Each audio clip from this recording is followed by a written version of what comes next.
problem here. In fact, I may be forced to delay or postpone this election, and then we still proceed and go on with it.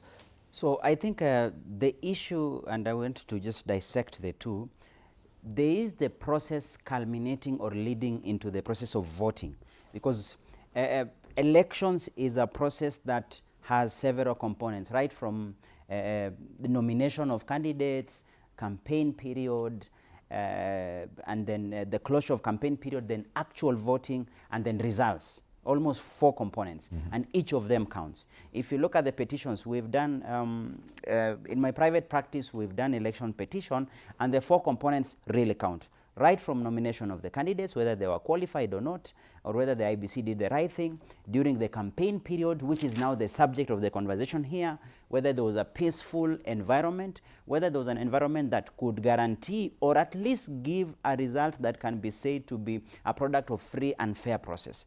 And then you have the actual voting, which would mean residents or voters are given the chance to exercise their right. Any interference to that, whether through security mishap, whether denial of a right because of a technicality, and then you have the actual counting of the results that reflect the true will of the voters. So once you have it, then you consider that a process. When you go for an election petition, all the 4 components are given a consideration. Now for this particular case, the first component has not been having any issue in terms of nomination of the candidates. None of the parties that are fielding candidates were denied a chance. But then the conversation now shifts to the process of vote seeking, and the accusation has been violence, intimidation, and importantly inducements. Those have been the 3 issues that have stood out, and you've seen IBC trying to go out of its way to pinpoint. For example, they have actually sanctioned MP, whatever, the Nakuru town MP, who was caught on microphone, says I gave out 1.2 million yesterday, and today I have even more to give today.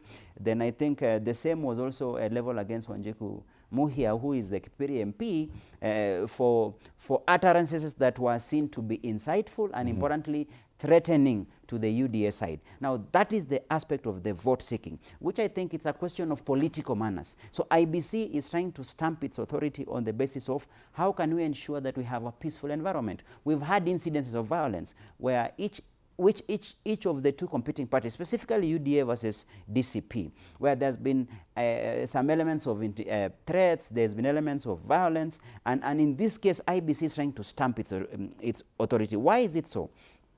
As we head into the election, one of the sticking out points is the issue of goonism. Is the issue of people now taking matter into their hands. Where is the place of security for that?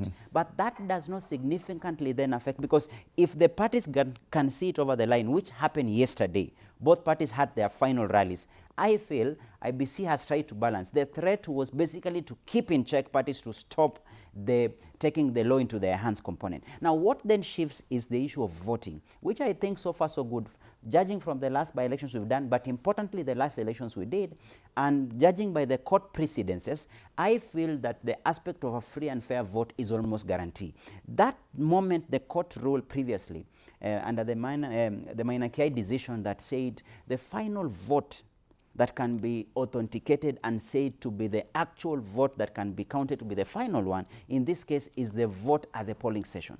Once the returning officer declares a vote at the returning at the polling station level, and the party agents append their signatures, and the parties confirm, and it is affixed outside the polling station, that is final. So that whatever happens at the returning officer level, at the constituency level, it's basically collating what has been declared to be final. That cannot be amended. So I feel that that has guaranteed has since 2022 more or less like a free fair result. And I'm looking at a case where tomorrow, this just being won by election, and IBC concentrating its resources there, I don't anticipate anything wrong. Yet we've already had even people saying that they're going to stay at the polling stations until the last vote is counted.